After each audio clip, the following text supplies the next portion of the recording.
श्री राम जय जय राम। श्री राम जय जय राम। भरत तीसरे पहर कहें कीन प्रवेश प्रयाग।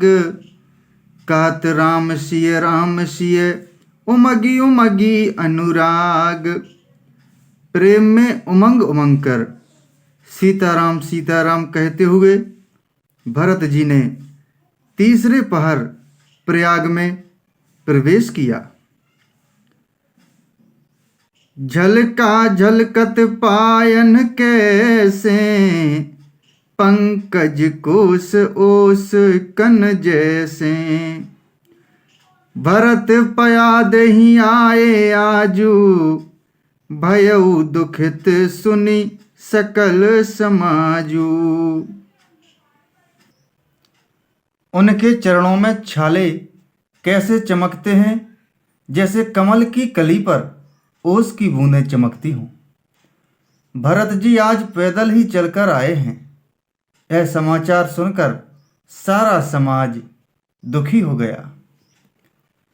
खबरलीन सब लोग नहाए कीन प्रणाम त्रिबे नहीं आए। सविधि सितासित नीर नहाने दिए दान महिषुर सन्माने। जब भरत जी ने यह पता पा लिया कि सब लोग स्नान कर चुके, तब त्रिवेणी पर आकर उन्हें प्रणाम किया। फिर विधि पूर्वक गंगा यमुना के श्वेत और श्याम जल में स्नान किया और दान देकर ब्राह्मणों का सम्मान किया।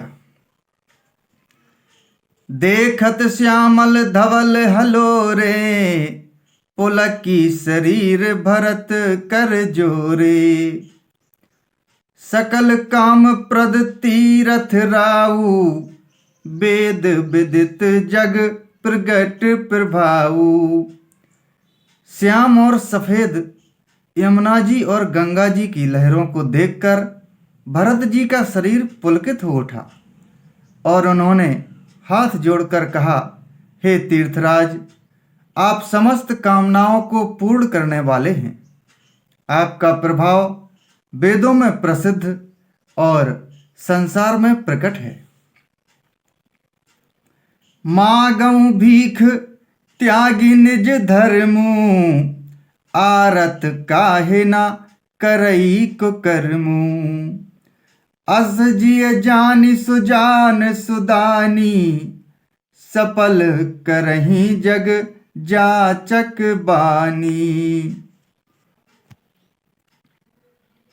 मैं अपना धर्म ना मांगने का क्षत्रिय धर्म त्याग कर आपसे भीख मांगता हूँ। आर्त मनुष्य कौन सा कुकर्म नहीं करता। ऐसा हृदय में जानकर सुजान उत्तम दानी जगत में मांगने वाले की वाणी को सफल किया करते हैं, अर्थात वह जो मांगता है सो दे देते हैं। अर्थ न धर्म न काम रुचि गति न चाहो निर्वाण। जन्म जन्म रति राम पद यह वरदानु न आन। श्री राम जय जय राम। श्री राम जय जय राम।